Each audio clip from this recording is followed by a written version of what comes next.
నరకానికి సాగనంపే ఆ నలుగురు ఎవరు?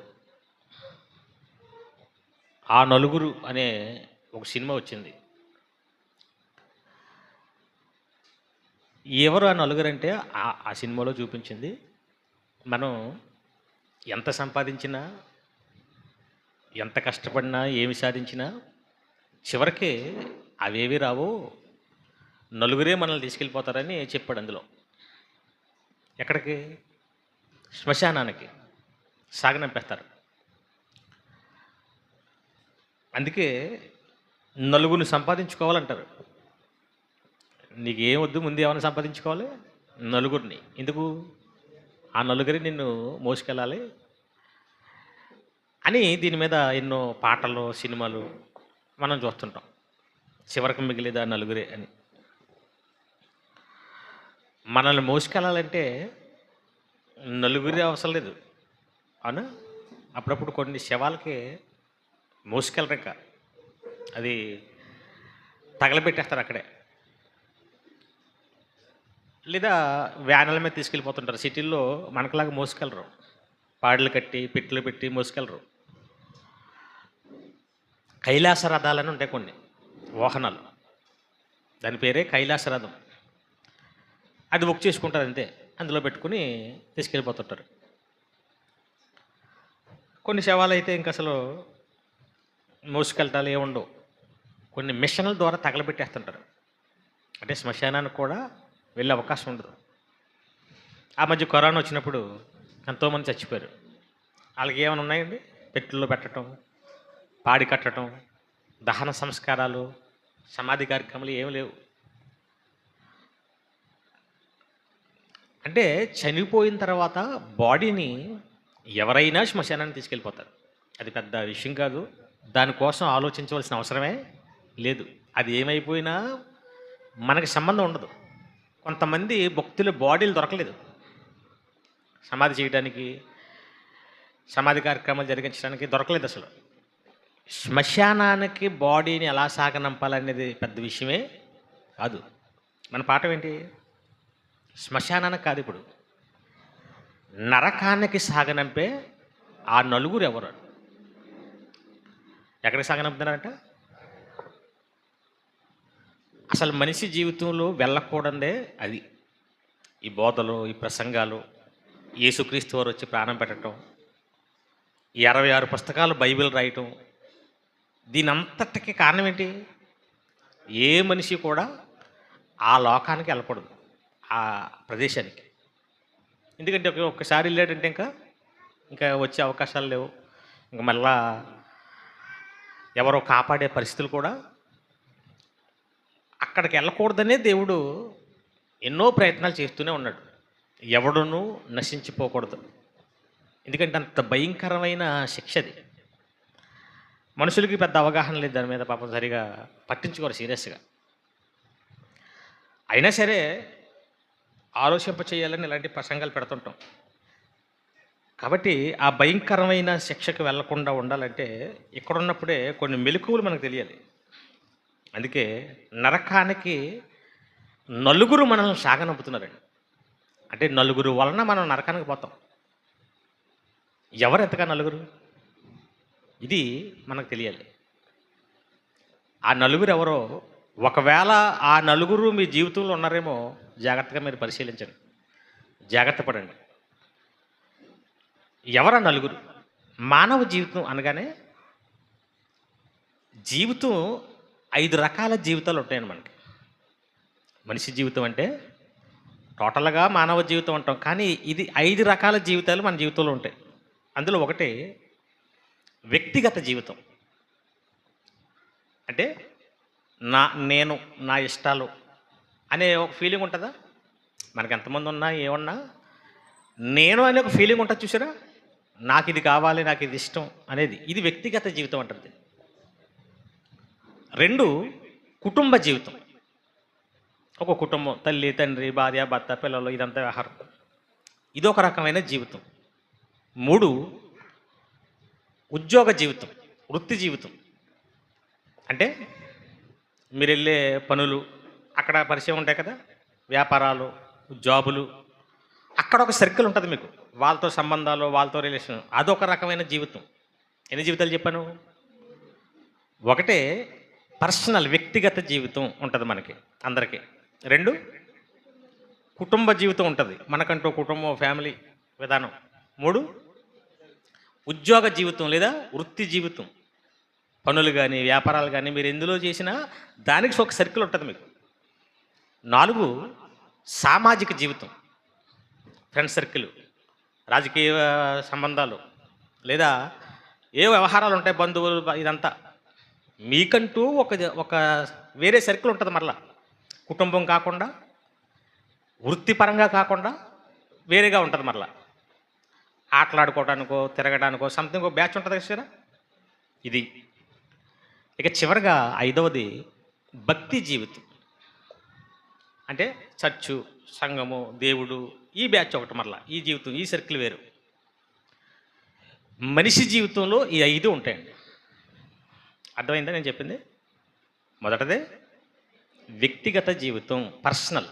2 ఫ్యామిలీ, కుటుంబ జీవితం. 3 వృత్తి జీవితం లేదా ఉద్యోగ జీవితం. 4 సామాజిక జీవితం. 5 భక్తి జీవితం. ఈ 5 జీవితాల్లో ఏది ప్రాముఖ్యమైనది? భక్తి జీవితం ఇంపార్టెంట్. ఎందుకంటే మనం బ్రతికేదే చివరిగా దానికోసం.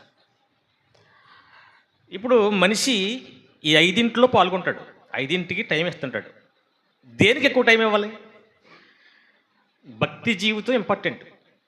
కానీ విచిత్రం ఏంటంటే మనిషి దేనికి ఇంపార్టెంట్ చేస్తారనుకుంటున్నారు? మిగతా 4 తర్వాత దీనికి ఇస్తారు. దేని తర్వాత? పర్సనల్ తర్వాత, కుటుంబం తర్వాత, బయట సర్కిల్ తర్వాత, ఉద్యోగం తర్వాత, ఇంకేమన్నా అవకాశం ఉంటే అప్పుడు దేనికి వస్తారు? ఈ 5వ జీవితం దగ్గరికి వస్తారు. పాఠం కొంతవరకు అవగాహన వచ్చి ఉండాలి మీకు. నరకానికి సాగనంపే ఆ 4 ఎవరో ఓ 4 అర్థమవుతున్నట్టే ఉన్నాయి మీకు, అవునా? ఏంటో 4? ఒకటే మనమే. మనల్ని నరకానికి పంపించేది ఎవరు అనుకుంటున్నారు? మన జీవితం మన కోసం మనమే దేవుని కంటే ఎక్కువగా మనకి ఇంపార్టెన్స్ ఇచ్చుకుంటాం. 2 కుటుంబం కోసం దేవుని దగ్గరికి రాము, దేవుడిని పక్కన పెడతాం. 3 ఉద్యోగాల కోసం లేదా వృత్తి కోసం, సంపాదన కోసం దేవుడిని పక్కన పెడతాం. 4 బంధువులు లేదంటే బయట వ్యక్తులు, సర్కిల్, రాజకీయ పార్టీలు లేదా సంథింగ్, దానికోసం కూడా మనం ఏం చేస్తుంటాం? దేవుణ్ణి పక్కన పెడతాం. ఎప్పుడైతే ఈ 4 రకాల మనుషులకు ఇంపార్టెన్స్ ఇస్తున్నాడో, దేవుడి కోసం దేవుణ్ణైనా పక్కన పెడతాడో ఈ 4 రకాల జీవితాల కోసం, అప్పుడే పరలోకాన్ని పోగొట్టుకుంటాడు. అంటే ఇప్పుడు మనకు నరకానికి సాగనంపేది ఎవరు? ఇంతకీ పాడి కట్టి తలవస చేసుకుని తీసుకుపోతుంటారు. ఎక్కడికి? ఎవరు? అందులో ఒకడు నువ్వే. నీ శరీర కోరికల కోసం, నీ సొంత ఇష్టాల కోసం దేవుణ్ణైనా వదిలేస్తావు. తాగడం కోసం దేవుణ్ణి వదిలేస్తావు, తిరగడం కోసం దీనివల్ల దేవుడు దెబ్బతింటాడు, దేవుడి పని దెబ్బతింటాడు అన్నా సరే నీకు అనవసరం. నీ సొంత లాభం నీకు కావాలి. అంటే ఇప్పుడు ఆ పాడిలో చెయ్యి ఎవరిదే? మందే. కుటుంబం కోసం ఇంక నేను లేతే నా కుటుంబమే లేదన్నట్టుగా దేవుడి కంటే ఎక్కువగా కుటుంబానికి విలువిచ్చి చేసావు. అప్పుడు ఇంకో చెయ్యి ఎవరిదే? పాడి మీద కుటుంబం. 3వది ఎవరు? వృత్తి, సంపాదన. లేకపోతే నేను ఎలాగ మరి మా బాస్ తిడతాడు లేదా తిడతాడు ఇదని. ఇంకో పాడెవరు? చెయ్యి ఎవరిదే? ఆ పాడి మీద ఈ ఉద్యోగానికి సంబంధించిన మీ బాసో లేదంటే యజమాని ఎవరో. చివరగా నీ సర్కిల్. నేను లేకపోతే ఆ పని జరగదు, నేను లేకపోతే అలా ఫీల్ అవుతారు, నేను లేకపోతే అది ఆగిపోద్ది. ఈ 4 రకాల మనుషులే దేవునికి దగ్గరికి, దేవునికి విలువకుండా మనల్ని ఆటంకపరిచేది. బైబిల్లో ఆ మాట చూద్దాం, చూడండి. లోకా సువార్త 14వ అధ్యాయం 26వ వచనం. ఎవడైనను పరలోకం కావాలని క్రీస్తు దగ్గరకు వచ్చి తన తండ్రిని, తల్లిని, భార్యను, పిల్లలను, అన్నదమ్ములను, అక్క చెల్లెండ్రను. ఇదంతా ఏ కేటగిరీలో వస్తుంది? కుటుంబం. నా దగ్గరకు వచ్చి నాకంటే ఎక్కువగా వీళ్ళకి వెలివిచ్చాడనుకో, వాడు నాకు శిష్యుడు కాదు, నాకు పాత్రుడు కాదు అన్నాడు. అంటే కుటుంబ జీవితం కంటే నాకు ఎక్కువ విలువ ఇవ్వాలని. అర్థమవుతుందని చెప్పింది. భార్య కంటే, భర్త కంటే, తల్లి కంటే, తండ్రి కంటే, అన్నదమ్ముల కంటే, అక్క చెల్లెల కంటే, అత్తగారి కంటే, మామగారి కంటే, ఏ బంధం ఉన్నా కుటుంబ బంధం, వీటన్నిటికంటే ఎవరికి ఎక్కువ ఇవ్వాలంట? నా దగ్గరకు వస్తే నువ్వు వీటి నిర్ణయం తీసుకుని రావాలి. లేదని వాళ్ళ కోసం నన్ను పక్కన పెట్టావు అనుకో, నేను సాగనంపే వాళ్ళు వాళ్ళే. అది చెప్పాడు. ఇప్పుడు తల్లినైనను, తండ్రినైనను, అన్నదమ్ములనైనను, అక్క చెల్లెండ్రినైనను, తన ప్రాణమును సహా, తన ప్రాణం అంటే వ్యక్తిగత జీవితం, నీ ఇష్టాలు, నీ సొంత పనులు, నీ ఇవి ఉంటాయి కదా పర్సనల్, అవి కూడా నా నా తర్వాతే అన్నాడు. తన ప్రాణమును సహా ద్వేషించకుంటే వాడు నా శిష్యుడు కానేరడు. అంటే అర్థం ఏంటి? శిష్యుడు అంటే ఎవరు? క్రైస్తవుడు. అసలు క్రైస్తవుడే అవ్వడు అన్నాడు. ఎవరు చెప్పారండి ఇది? ఎవరు? యేసుక్రీస్తు చెప్తున్నాడు. మనమంతా క్రైస్తవులమా కదా? క్రైస్తవులమా కదా అనుకుంటున్నాం మనం. ఎప్పుడవుతాం ఇంతకనే? ఇదిగో, కుటుంబంలో ఉన్న వారికంటే నన్ను ఎక్కువ ప్రేమిస్తే క్రైస్తవుడు అవుతావు. ఎవరు చెప్పారు ఈ మాట? నిన్నుకంటే ఎక్కువగా, నీకంటే ఎక్కువగా ఆయన్ని ప్రేమిస్తే క్రైస్తవుడు అవుతావు. అలాంటి సిచ్యువేషన్లో ఉన్నాం మనం. మామూలుగా మీరు క్రైస్తవులేనంటే క్రైస్తవులే నేస్తాం అంతే. కింద చూడండి, ఇంకా 27వ వచనం. మరియు ఎవడైనను తన సిలువను మోసుకొని నన్ను వెంబడింపని ఎడల వాడు నా శిష్యుడు కానాడు. సిలువనంటే నీ పనులు నువ్వు చేసుకుంటూ నాకు విలువ ఇవ్వాలి. నీ పనుల తర్వాతే నాకు విలువ ఇవ్వాలి కాదు, నీ పనుల కంటే ఎక్కువగా. ఇది ఉద్యోగ జీవితం. ఇది తన సిలువని ఎత్తుకుని నన్ను వెంబడింపనివాడు నాకు శిష్యుడు కానేరడు. 33 వచనం చూడండి, 4ది. ఆ ప్రకారమే మీలో తనకు కలిగినది అంతయు విడిచిపెట్టని వాడు, మీకు ఎవరు పరిచయం ఉన్నా, ఎంత గొప్పోడున్నా, ఎలాంటి బంధాలున్నా, నువ్వు లేకపోతే ఆడు ఫీల్ అవుతాడన్నా, ఏదైనా నా కోసం వదిలిపెట్టి రావాలి. సమాజంలో రాజకీయ పార్టీలా, రాజకీయ నాయకుడా, డబ్బున్నవాడు నీకు పరిచయమా, ఇంపార్టెంట్ పని అండి, ఏం కాదు. వాటన్నిటికంటే నన్ను ఎక్కువ ప్రేమిస్తేనే నా శిష్యుడు.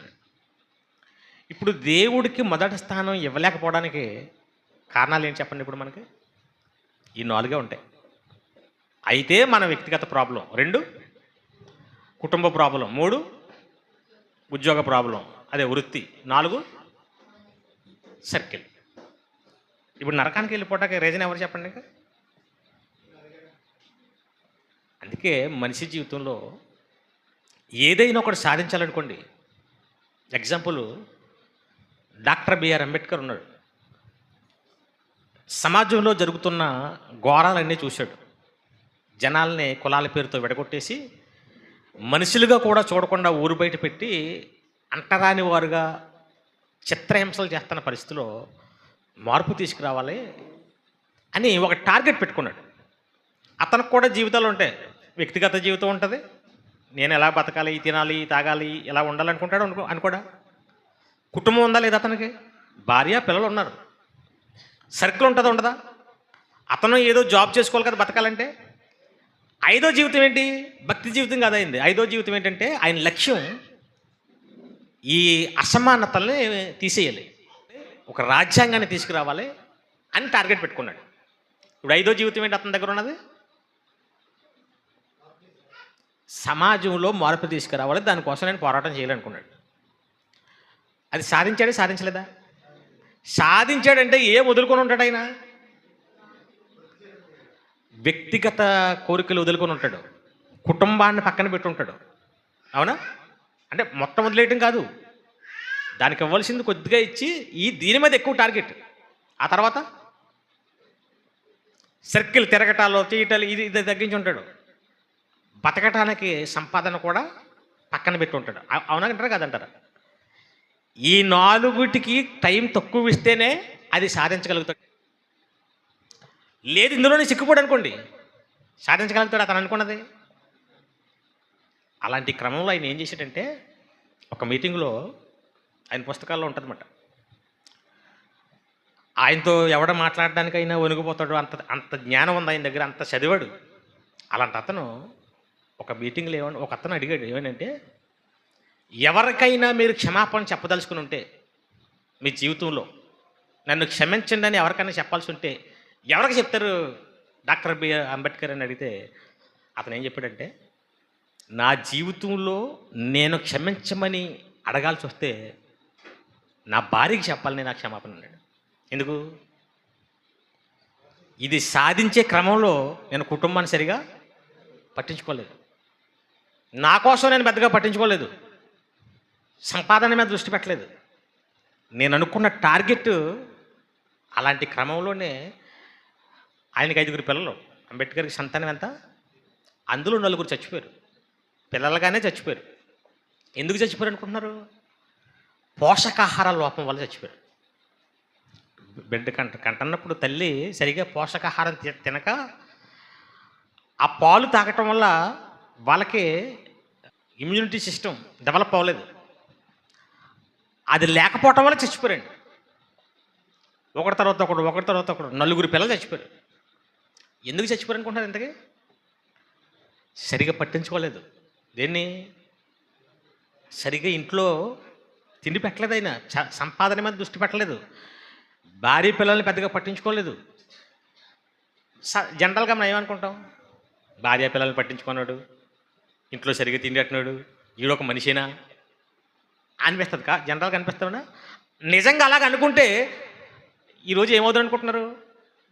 రాజ్యాంగం వచ్చిండేదే కాదు, చాలామంది స్వతంత్రంగా బ్రతికేవారే. అతను అలాంటి నిర్ణయం తీసుకున్నాడు కాబట్టి ఆ టార్గెట్ సాధించాడు. ఇదంతా చరిత్రలో మనకు జరిగిన విషయం, యథార్థ సంఘటనలు ఇవన్నీ. పిల్లోడు చచ్చిపోయాడు, ఎక్కడి నుంచి వచ్చాడు అతను? అంబేద్కర్ వచ్చి అంబేద్కరిస్టులు చెప్తుంటారు ఇవన్నీ, ఆ గ్రంథాల్లో చరిత్రకారులు రాసిన విషయాలు. చివరికి ఆ శవాన్ని తీసుకెళ్ళి సమాధి కార్యక్రమాలు చేయడానికి కూడా డబ్బులు ఉండవు. ఎవరి దగ్గర? డాక్టర్ బిఆర్ అంబేద్కర్, రాజ్యాంగ నిర్మాత. అప్పుడు ఆ ఫ్రెండ్స్ అలా కలిసి అర్థం చేసుకుని, అప్పుడు ఏడుస్తుంటుందంటే ఇప్పుడు తెల్లవారులు ఏడుస్తూ 3 గంటల వరకు, కనీసం ఏడవకని చెప్పడానికి కూడా తనకి ఆ దమ్ము సరిపోదు. ఎందుకు? సరిగా పట్టించుకుని ఉంటే చావడ కదా అని.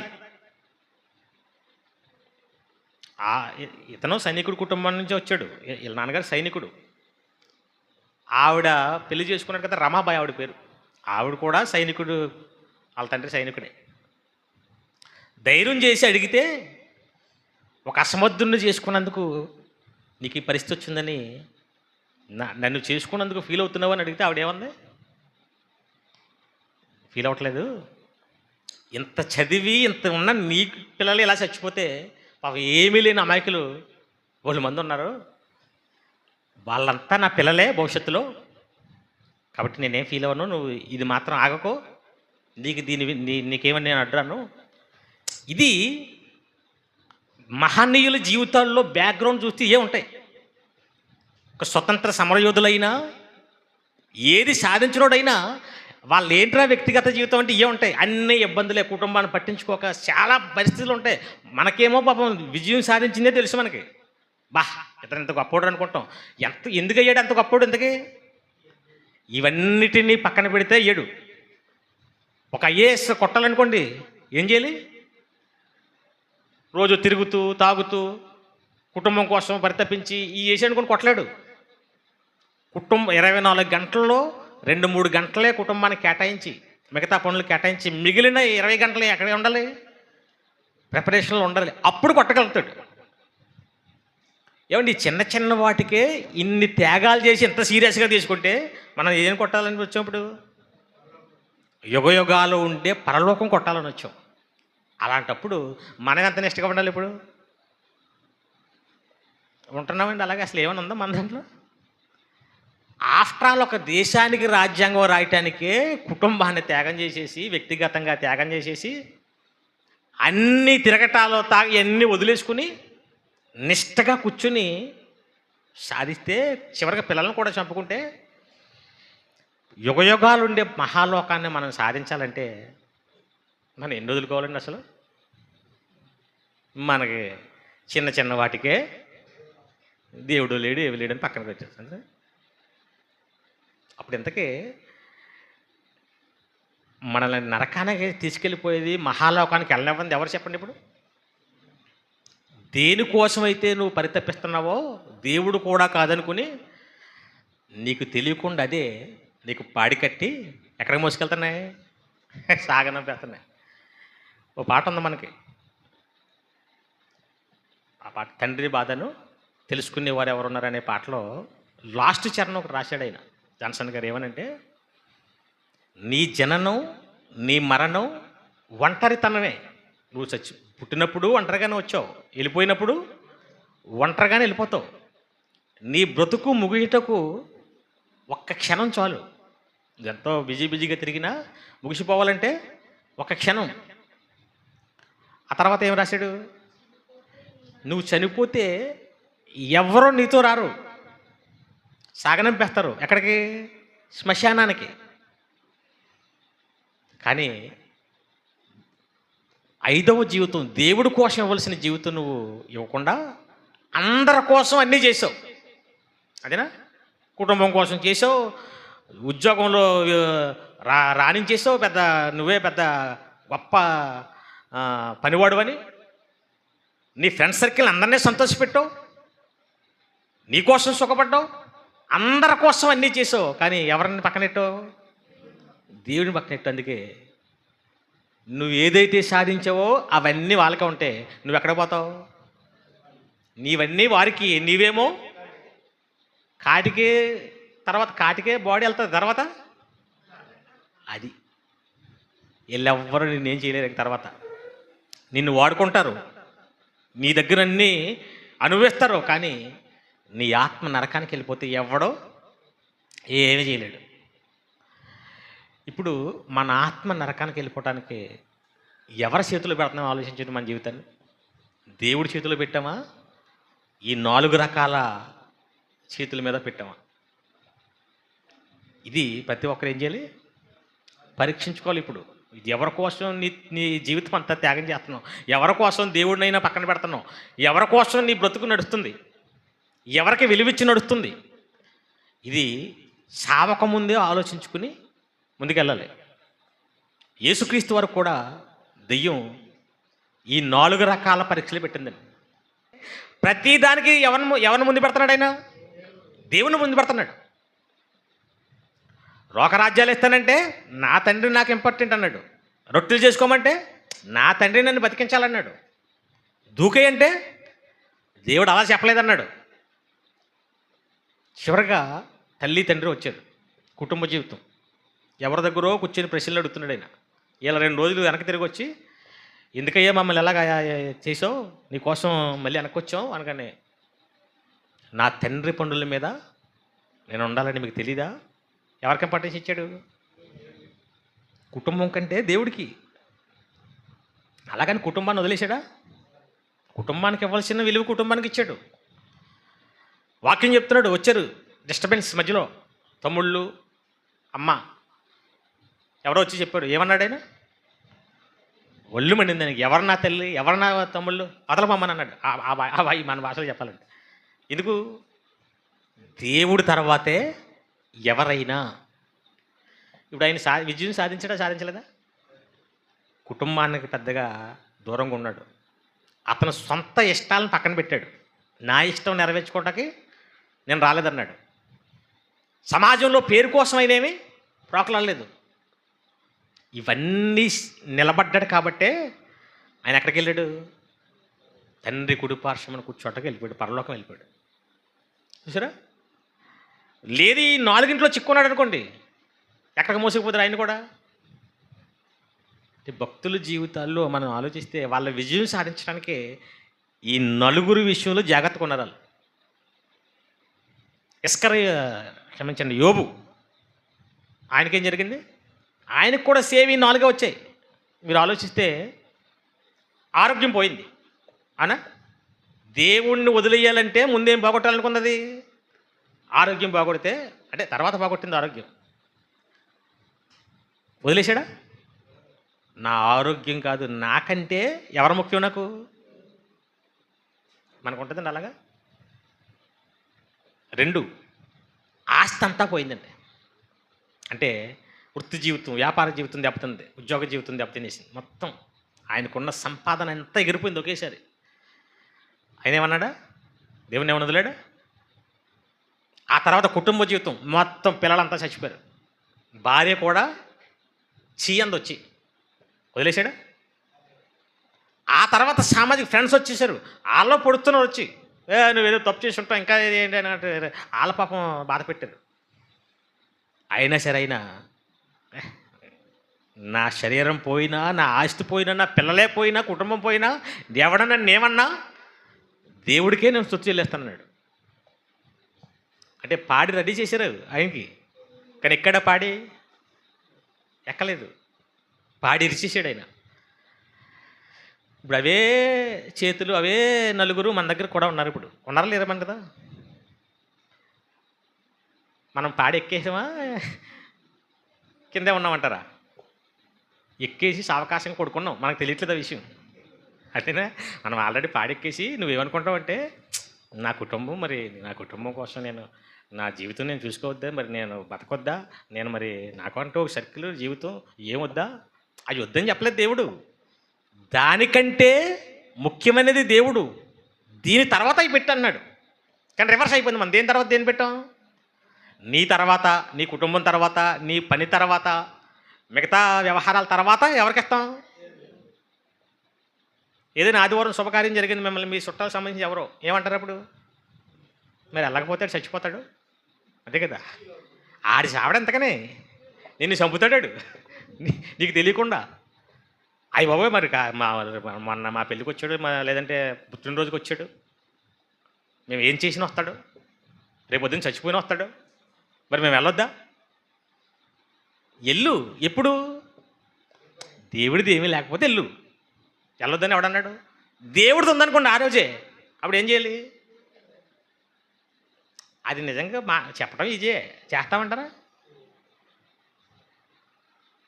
అంటే మనకి తెలియకుండా మనల్ని నరకానికి సాగనంపేది ఎవరు అనుకుంటున్నారు ఇప్పుడు ఇంతకీ? లోక సువార్త 14:17 విందు కాలమందు, అంటే దేవుడు విందు ఏర్పాటు చేశాడు, ప్రభు బల్ల కార్యక్రమం. రండిరా, మీ పాపాలు క్షమించుకోండి, దేవుడికి విలువండి అని ఒక విందు రెడీ చేశారు. విందు కాలమందు అతడు ఇప్పుడు సిద్ధమై ఉన్నది, రెండన్ని పిలవబడిన వారికి చెప్పుటకు తన దాసుని పంపాడు. రెడీగా విందు ఉంది, రండి అంటే దేవుని దగ్గరికి రండి అని చెప్పడానికి వెళ్ళాడు. ఇప్పుడు వాళ్ళు ఏం చేస్తున్నారంటే, అయితే వారందరూ ఒకే మనసుతో నెపాలు చెప్పసాగారంట. అంటే మేము రాలేమండి, ఎందుకు రాలేమో చెప్తున్నారు ఇప్పుడు కారణాలు. ఏముంటాయి అనుకుంటున్నారు ఇప్పుడు ఇంతకీ? ఈ 4 ఉంటాయి. చూడండి, మొదటి వాడు, నేను పొలం కొనుక్కున్నాను, అర్జెంట్కి వెళ్ళిపోయి ఏం చేయాలంటే ఇప్పుడు అది చూడాలి, లేదంటే అది ఎగిరిపోద్ది, లేదంటే అది ఎవడానికి ఎత్తిపోతాడు. పొలం వీడు అర్జెంట్కి వెళ్ళి చూడాలా? అంటే ఆడి పొలం అని చెప్పాడు. మనం ఉద్యోగం, లేదంటే పని, అది ఇది వెళ్ళిపోవాలి అర్జెంటుగా. ఇదో అంటే పొలం కోసం ఎవరిని వదిలేశాడు ఇప్పుడు? వదిలేశాడు. ఉద్యోగ జీవితం అన్నమాట అది. మరి ఒకడు, చూడండి, నేను 5 జట్లు ఎడ్లు కొనుక్కున్నాను, వాటిని పరీక్షించడానికి వెళ్తున్నానండి ఇప్పుడు. డాక్టర్ ఇది ఆ ఎద్దులు పరీక్షించడానికి వెళ్తాడంటే ఇప్పుడు. నువ్వు పరీక్షించడానికి వెళ్ళు, పేడ తీయడానికి వెళ్ళి అన్నీ చేయి. ఎప్పుడు? దేవుడు పిలిచినప్పుడు కాదు, తర్వాత వెళ్ళు. నువ్వు దాన్ని వదిలేసి దేవుడి దగ్గరికి వెళ్ళవనుకో, ఆ ఎద్దుకు రోగం వచ్చినా కూడా బతుకుతుంది. ఎందుకు? నువ్వు దేవుడికి బతికించలేడా? నువ్వు దేనికి వెళ్తున్నాడంట? 5 జతలు ఎడ్లు కొన్నాడు, 5 జతలు కొన్నాడండి పాపం. ఇంకా 5 జతలు కొంటే ఎక్కడ ఖాళీ ఉంటాడండి? మనకు ఓ గేదుకుంటేనే ఖాళీగా ఉండం. 5 జతలు ఎడ్లు అంటే 10 ఎడ్లు. మరి ఎంత దానికి చెయ్యాలి ఇంకా? కాబట్టి నేను రాలేనండి, ఎద్దులు చూసుకోవాలి వెళ్ళి అని ఆడెళ్ళిపోడట. ఇంకొకడు చూడండి, వీడు పెళ్లి చేసుకున్నాడు కొత్తగా. ఇప్పుడు ఆవిడ్ని షాపింగ్ తీసుకెళ్ళాలి, లేదంటే ఏదో ఉంటుంది వ్యవహారం, నేను రాలేను రోజు. ఇది కుటుంబ జీవితం. వీడు అంటే ఈ రీజన్స్ అన్నీ చెప్పి ఎవరిని వదిలేశారు ఇప్పుడు ఎంతకి? అప్పుడు దేవుడు ఊరుకుంటాడా? వీడికి తెలియకుండానే పాడెక్కేశారు ఇలా. ఒక చిన్న చిన్న జాబులు సంపాదించాలంటేనే వీటన్నిటినీ పక్కన పెడితే తప్ప నువ్వు అది సాధించలేనప్పుడు, ఒక వ్యాపారస్తులు ముఖేష్ అంబానీ కానీ పెద్ద పెద్ద బడా వ్యాపారులు ఉన్నారు చూసారా, ఆ స్థాయికి వాళ్ళు వచ్చారంటే కారణం ఏంటనుకుంటున్నారు? వాళ్ళు కూడా కుటుంబాలతోని వాళ్ళ సొంత ఇష్టాలుగా తిరుగుకుంటూ అవి చేస్తే అంత స్థితికి రారాళ్ళు. చాలా పట్టుదలగా, నిష్టగా ఇవన్నీ చేస్తేనే అవి సాధించగలుగుతారు. చిన్న చిన్న వాటికి ఎంత కష్టపడితే మనం ఏమైనా చిన్నదండి మనం వెళ్ళేది? ఈ బడా బడా బాబులు కూడా రాలేని ఆ గొప్ప లోకానికి మనం వెళ్ళాలంటే ఆషామాషికి వచ్చేద్దా? పేతురు రాసిన మొదటి పత్రిక 4వ అధ్యాయం 3వ వచనం. మనము పోకిరీ శ్రేష్టలు, దురాశలు, మద్యపానము, అల్లరితో కూడిన ఆటపాటలు, త్రాగుబోతుల విందులు, చేయదగని విగ్రహ పూజలు, ఇలాంటి వాటన్నిటిలో నడుచుకున్నటకు, అన్యజనుల ఇష్టము నెరవేర్చుకున్నటకు గతించిన కాలమే. అంటే ఇంతకుముందు చేసావు కదా ఇవన్నీ, చాలు ఇంకా అన్యజనుల ఇష్టం నెరవేర్చావు. అన్యజనులు అంటే ఎవరనుకుంటున్నారు? దేవుని నమ్మనోళ్ళు కాదు ఇక్కడ. క్రీస్తు కోసం వాక్యానుసారంగా బ్రతకని ఎవరైనా మనకెవరు? బాప్తిసం తీసుకున్నా దేవుడి వాక్యం లేదు, ఏమి లేదు అనుకోండి, ఆడు కూడా ఎవరు? అన్యుడే. మన కుటుంబాల్లో ఉంటారు అన్యులు, మన చుట్టుపక్కల ఉంటారు, మన ఫ్రెండ్స్లో ఉంటారు అన్యులు, మనం జాబ్ చేసినప్పుడు ఉంటారు అన్యులు. గతించిన కాలమే చాలు, నీ ఇష్టాలు నెరవేర్చావు. వాళ్ళకు కొన్ని ఇష్టాలు ఉంటాయి, చాలు. తర్వాత ఏమంటాడు చూడండి, అపరిమితమైన ఆ దుర్వ్యాపారం నందు తమతో కూడా మీరు పరిగెత్తకపోయినందుకు వారు ఆశ్చర్యపడుచు మిమ్ములు దూషించుతున్నారు. మనతో ఉన్నవాళ్ళు మనం చేసే పనులు చూసి వాళ్ళతో పరిగెట్టట్లేదు, వాళ్ళకి నచ్చినట్టుగా మనం ఉండట్లేదని ఆశ్చర్యపోయి దూషిస్తారట. అలాగ ఆశ్చర్యపోయి దూషిస్తున్నారంటే నువ్వు పాడి మీద లేనట్టే, నువ్వు పరలోక రేసులోనే ఉన్నట్టు. లేదు వాళ్ళ ఇష్టాలు నువ్వు నెరవేరుస్తున్నావు అంటే నువ్వు పాడెక్కేసినట్టే. అర్థమవుతుందని చెప్పింది. అన్యజనులు తమతో కూడా పరిగెత్తనందుకు మిమ్మల్ని చూసి ఆశ్చర్యపోయి తిడతారంట. ఎప్పుడు తిడతారు? ఎలాగా? యేసుక్రీస్తు వారు సువార్త పనిలో ఉండగా అతనితో ఉన్న శిష్యుడు తండ్రి చచ్చిపోయాడు. శిష్యుడు వచ్చి అడిగాడు, అయ్యా మా నాన్నగారు చచ్చిపోయారు, వెళ్ళి నేను పాతి పెట్టుకుని వస్తాను అన్నాడు. జనరల్గా ఏమంటాం? చాలాసార్లు విన్నాం కదా మనం, అరే రే చచ్చిపోయా అన్నాడు, నేను కూడా వస్తాను అని అనాలి. లేదంటే సరే వెళ్ళైతే మేము పలానా చోట కొట్టాం మళ్ళీ అటెండ్ అయిపో అనాలి. ఆయన ఏమన్నాడు? వాళ్ళు పాతి పెట్టుకుంటారులే, బోలు మంది ఉన్నారు మృతులు, నువ్వు నాతో వచ్చే, చాలా ఇంపార్టెంట్ మనప్పుడు. అలాగని స్పీకర్ ఏమీ శిష్యుడు కాదు. స్పీకర్ ఎవరు అక్కడ? వాక్యం చెప్పేది వేసే, నేర్చుకోవడానికే పక్కన ఉండమంటున్నాడు. నువ్వు చెప్పకపోయినా సరే ఉండాలి ఖచ్చితంగా, వాళ్ళు చూసుకుంటారు, అది పెద్ద విషయం కాదు అన్నాడు. ఇప్పుడు శిష్యుడు మానేశాడు వెళ్ళడం. ఇప్పుడు ఈ శిష్యుడు ఇంట్లో వాళ్ళు ఏమనుకుంటారు? ఇప్పుడు ఓరి నాయన, తండ్రి చచ్చిపోతే కనీసం సమాధి కార్యక్రమానికి రాలేదా? ఆ తండ్రికి భార్య ఉందనుకోండి, వాళ్ళ అమ్మ ఏమనుకుంటుంది? ఎంత దారుణం అమ్మ, భక్తి అందరం మేమో చర్చికి వెళ్తాం, మేము వెళ్తాం, ఏంటి చచ్చిపోయినా కూడా, తండ్రి చచ్చిపోయినా కూడా రాడా, ఇరికి వచ్చేసింది భక్తి అంటారంట. ముందేమో రానంటున్నాడండి కౌరంపాడు, మనల్ని జరిగించేమని అనగానే తల్లి ముందేమవుతుంది, ఇంట్లో వాళ్ళు ఏమవుతారు, అన్నదమ్ములుగా ఉంటే రానన్నాడా? ముందు ఆశ్చర్యం, అవునా? ఆశ్చర్యం తర్వాత ఏమొస్తుంది? ఆడికి పోయే కాలం, అవునా? ఆ ఏసుతో తిరిగిన దగ్గర నుంచి ఎలాగ అయిపోయాడు. ఆ పక్కింటి వాళ్ళు కూడా వచ్చి అంటారు, మరి దారుణం అమ్మ చచ్చిపోయినాడు వెళ్ళొద్దన్నాడా. ముందు ఆయన తిట్టాడు, ఎవరిని తిడతారు? ఎండితే బాబు చచ్చిపోతే వెళ్ళొద్దన్నాడా. ఇది ఎక్కడ భక్తి, ఎక్కడ చూడలేదు ఇది అంటారంటారా. తిట్టరా అని బూతులని తిడుతుంటారు. దీన్ని ఏమంటారు ఇప్పుడు? అన్యజనులు ఇష్టం నెరవేర్చినందుకు, తమతో పరిగెత్తనందుకు వాళ్ళు ఆశ్చర్యపడి దీన్ని ఏమంటారంటే పాడి ఎక్కకపోవడం అంటారు. ఇదే అంతేనా? మీకు ఇష్టమైన వాళ్ళు ఆదివారం ఫంక్షన్ పెట్టుకున్నారు. మీ సొంత చెల్లో అక్కో, మీ సొంత ఏమనుకోక చెల్లి, మరి సోమవారం అయితే నేను వచ్చేద్దును, శనివారం అయినా వచ్చేద్దును, 4 రోజులు ముందే వచ్చేద్దును, కానీ ఆదివారం పెట్టాం మేము చర్చికి వెళ్ళిపోవాలి, కుదరదు అన్నారు. ముందేమంటది? రావా రానన్నారా? ఆశ్చర్యం. తర్వాత ఏంటి మేము వెళ్ళలేదా చర్చకి? మా ఊళ్ళో చర్చలు లేవా? అందులోకి నీది ఒక్కడితేనే దేవుడు, నీది ఒకటేనే భక్తి ఏంటి? రావా? మళ్ళీ వారం వెళ్ళొచ్చు కదా. బర్త్డే మరి ఆ డేటే వచ్చింది, ఆదివారం వచ్చింది, మరి మేమేం చెయ్యం, మార్చుకోవా? ఇవన్నీ చెప్తుంటారు. అప్పుడు నువ్వేమనాలి? ఏడకలే నడు అంటావా? అసలు మనం అంత సీన్ ఇస్తామండి. ఆదివారం పెట్టావా అని కూడా అన్నావు నువ్వు.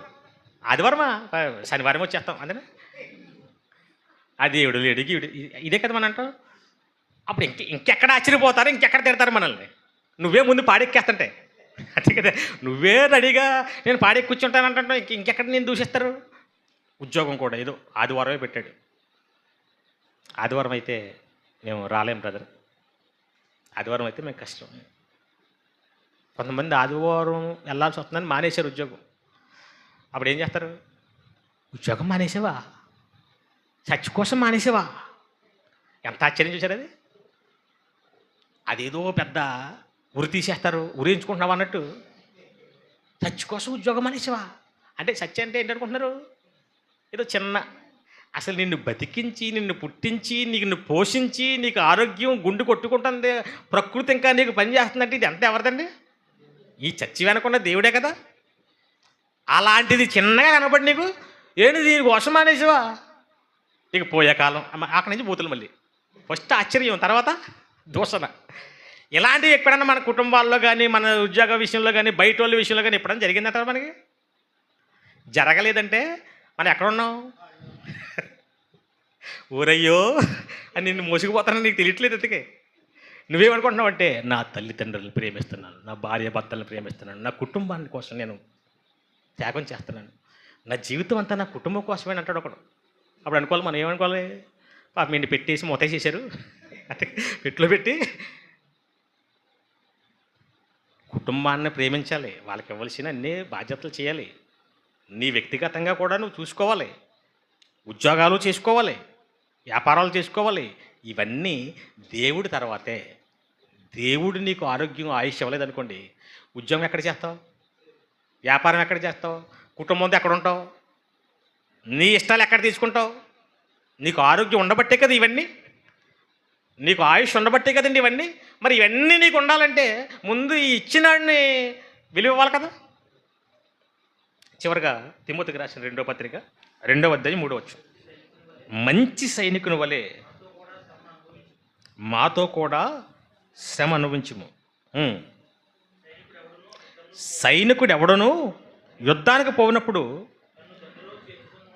తన్ను దండులో ఎవరైతే చేర్చుకున్నారో వారిని సంతోష పెట్టవాలని ఈ జీవన వ్యాపారంలో చిక్కుకొనడు అన్నాడు. సైనికుడికి వెళ్ళాడు అనుకోండి, ఆ మిలిటరీ బాస్ ఉంటాడు చూసారా, అతను పిలిచాడు అతన్ని. ఎప్పుడైతే యుద్ధం రెడీగా ఉందో, నువ్వు యుద్ధ రంగంలో దిగవో, ఇంకా ఫోన్లు ఉండవు. నా పిల్లలు ఎలాగున్నారు, నా భార్య ఎలాగుంది, మా అమ్మ నాన్న ఎలాగున్నారు, ఏమి చూడండి. ఇంకా నేను చచ్చిపోతానేమో, నా ప్రాణం ఇదే ఉండదు, నా ఆస్తులు డబ్బు ఇదే ఉండదు, నా ఫ్రెండ్స్ నా బంధువులు ఇదే ఉండదు. ఇంకా టార్గెట్ దేని మీద ఉంటుంది? ఎదరున్న శత్రువు మీదే ఉంటుంది టార్గెట్ అంతా. గురి ఎదరుంటుంది అంతే, సెంటిమెంట్స్ ఏముండవు. నా వాళ్ళు ఏమైపోతారో, నేను చచ్చిపోతే ఇప్పుడు నా పిల్లలు ఏంటో, ఈ ఆలోచన ఉంటే యుద్ధానికి వెళ్తాడా? అన్నీ తెగించి వెళ్తారు అక్కడికి. కుటుంబం నేను చచ్చిపోయినా పర్లేదు, నేనేమైపోయినా పర్లేదు. అలాగా మంద కూడా యుద్ధం అపవాదితో. పరలోకం వెళ్ళాలంటే ఎవరికి వెళ్ళాలి? మన ముందు ఉంది. మనల్ని పిలిచిన నాయకుడు ఎవరు? యేసు. ఆ యేసు ఇష్టం నెరవేర్చాలంటే ఈ జీవన వ్యాపారంలో ఏం చేయకూడదు అన్నాడు? చిక్కుపోకూడదు. నా వాళ్ళు, నా లోకం, నా ప్రపంచం, ఈ లోకంలో చిక్కిపోయావు అనుకో నువ్వు యుద్ధం చేయలేవు. అందుకే మన పాఠం ఏంటండి? నరకానికి సాగనంపే ఆ నలుగురు. ఎవరండి ఆ నలుగురు? ఫస్ట్ మనమే. మన ఇష్టాల కోసం, మన కోరికల కోసం దేవుణ్ణి పక్కన పెడుతున్నావేమో చూసుకో, నీకు నువ్వే పాడి కట్టుకున్నట్టు. లేదు నీ కుటుంబస్తుల కోసం, తల్లో తండ్రో భార్యో ఇంకెవరి కోసమైనా దేవుణ్ణైనా పక్కన పెడుతున్నావంటే వాళ్ళ పాడి మీద నువ్వు ఎక్కేసినట్టు. లేదా నువ్వు బ్రతకడానికి ఏదో చేసుకున్నావు కదా, దానికోసం నువ్వు దేవుణ్ణి పక్కన పెడుతున్నావంటే అదే నిన్ను సాగనంపే మూడోవాడు. 4 బంధువులు, లేదంటే పార్టీలు, రాజకీయ పార్టీలు, వాళ్ళు వీళ్ళు ఫ్రెండ్ సర్కిల్, వీళ్ళ కోసం నువ్వు దేవుణ్ణి పక్కన పెడుతున్నావంటే ఈ నలుగురే నేను ఎక్కడికి సాగనంపుతారు?